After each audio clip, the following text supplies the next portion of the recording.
ગુજરાત બુલેટિનમાં આપનું સ્વાગત છે। વડનગરમાં ભૂગર્ભ ગટર વ્યવસ્થાનું ગંદુ પાણી રોડ રસ્તા પર આવતા પ્રજાજનોનો બુમરાડ।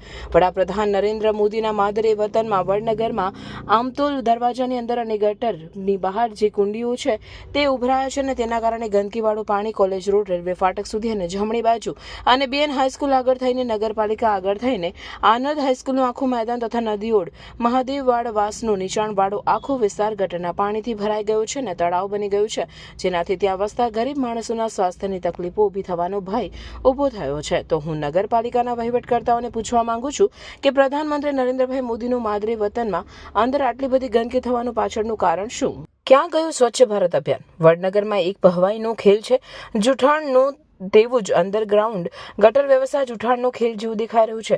એક વડનગર શ્રેષ્ઠ વડનગરનો અભિગમ તૂટી ગયો। સરકારે ભૂતકાળમાં આશરે 38 કરોડ રૂપિયાની ભૂગર્ભ ગટર યોજના આપી, પણ આ યોજના સદંતર નિષ્ફળ રહી છે। આ યોજનાની અંદર ભૂતકાળના વહીવટીકર્તાઓએ મોટા પ્રમાણમાં ભ્રષ્ટાચાર કર્યો હોય તેવું દેખાઈ રહ્યું છે, તો તેની તપાસ કેમ થતી નથી?